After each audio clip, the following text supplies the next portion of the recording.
Assalamualaikum warahmatullahi wabarakatuh. Salam sejahtera.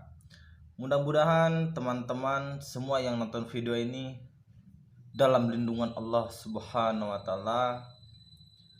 Mudah-mudahan dikasih kelancaran oleh Allah, dikasih keselamatan oleh Allah, dan dimudahkan rezekinya sama Allah. Nah, jadi gini. Ini ngedadak nih bikin video ini. Saya akan membahas sedikit mengenai benda pusaka.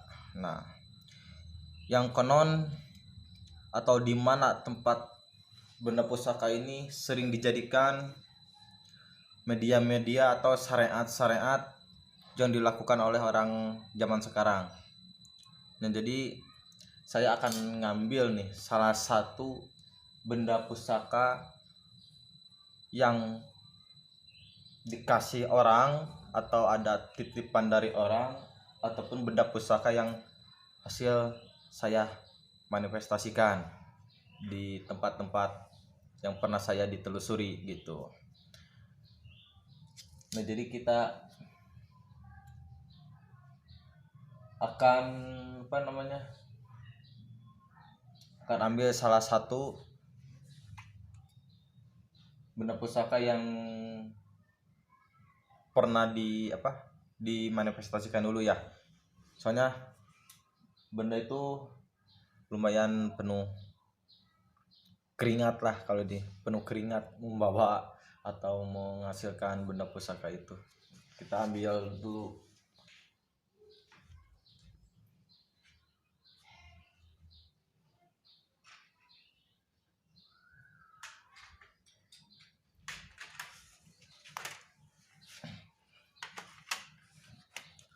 Sengaja dipajang-pajang. Sebenarnya saya suka koleksi benda-benda yang antik lah. Makanya di tiap sudut sama saya dipajangin kenangan.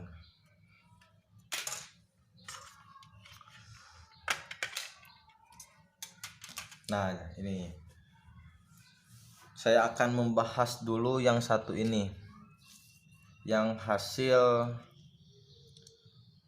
penarikan ya. Kalau banyak dibicarain orang sekarang itu penarikan benda gaib. Waduh. Nah, ini kelihatan nggak? Ini kayak ujung ininya kayak ular ya. Emang yang jaganya juga sosok siluman ular waktu syuting di daerah Bojong Malaka, daerah Kabupaten Bandung, dimana tempat itu dulunya sempat dijadiin gedung pesantren. Cuman sekarang karena pengelolanya tidak ada, jadi tidak dilanjutin. Sampai sekarang tempat itu terbengkalai gitu. Makanya disebut gedung pesantren daerah Bojong Malaka, Kabupaten Bandung. Nah, jadi teman-teman, ini saya tarik di daerah gedung pesantren tersebut. Jadi kalau misalkan teman-teman mempunyai benda, apalagi itu bendanya hasil penarikan ataupun dikasih sama sesepuh atau uyut ataupun kakek ya, yang intinya turun menurun lah. Kalau pengalaman saya sendiri, jadi gini, mengenai benda pusaka ini, kalau misalkan teman-teman belum menguasai keilmuan atau teman-teman belum mempunyai dasar, jadi mempunyai dasar itu banyak ya, bukan dari iman doang. Jadi mempunyai dasar itu seperti kita pengalaman lah. berpengalaman di seputaran gaib. Nah jadi gini, misalkan kalau teman-teman sama sekali belum pernah mempelajari atau belum pernah berpengalaman di seputaran gaib, saya mohon teman-teman cari pendamping atau cari yang lebih mengetahui atau lebih mumpuni dalam keilmuan di bidang ini gitu. Soalnya kalau misalkan teman-teman ibaratnya ngulik sendiri, terus cari tahu sendiri, nanti efeknya sangat besar. Jadi benda kayak ini itu memang benda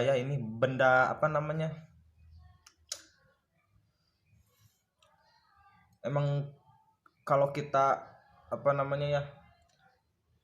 meskipun benda ini gak ada penghuninya, gak ada energinya, tapi benda ini terbuat dari logam atau kuningan.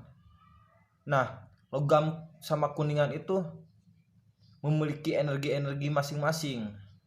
Nah, meskipun tanpa kita undang, pasti memiliki energi masing-masing.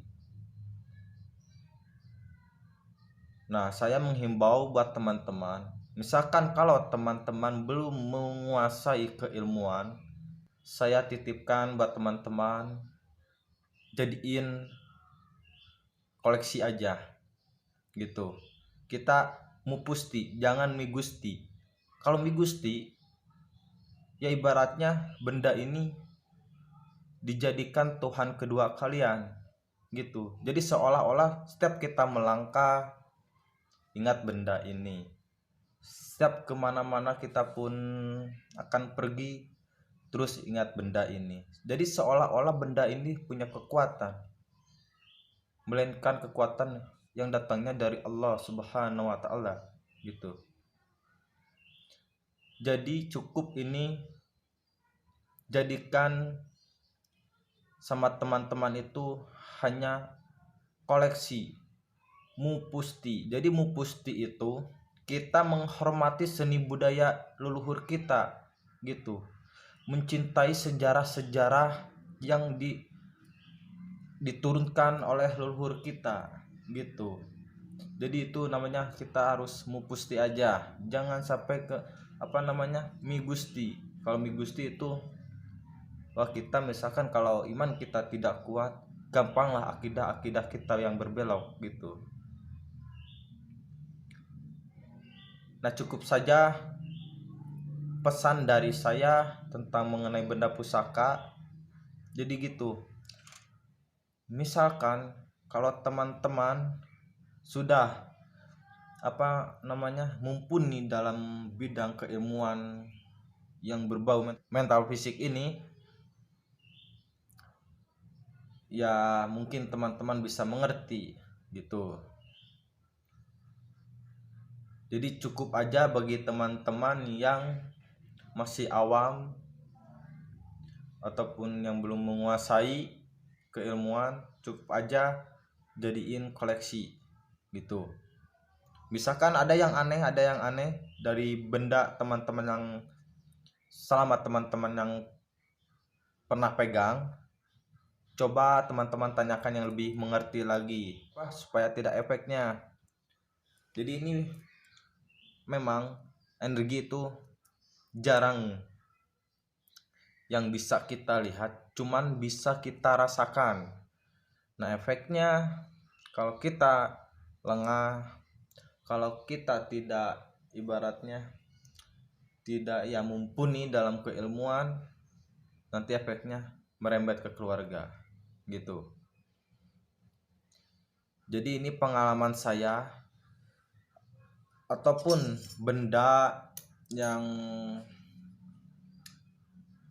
itu dikasih, atau benda itu hasil tarikan, atau benda yang pernah ibaratnya diisi nih hodam.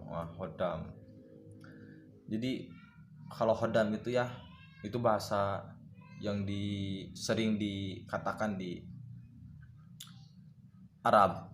Hodam itu pendamping. Pendamping itu kalau di Arab itu ya satpam. Satpam kalau di Arab itu.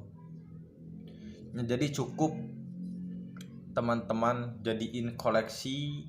Misalkan teman-teman ada rasa takut, ada rasa gelisah, coba teman-teman tanyakan kepada orang yang lebih ngerti gitu. Nah, jadi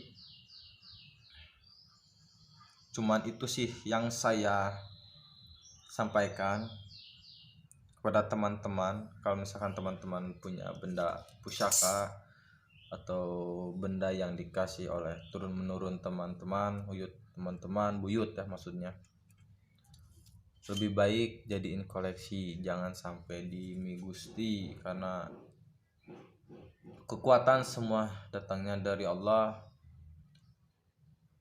Tidak ada yang melebihi kekuatan selain Allah Subhanahu wa taala gitu.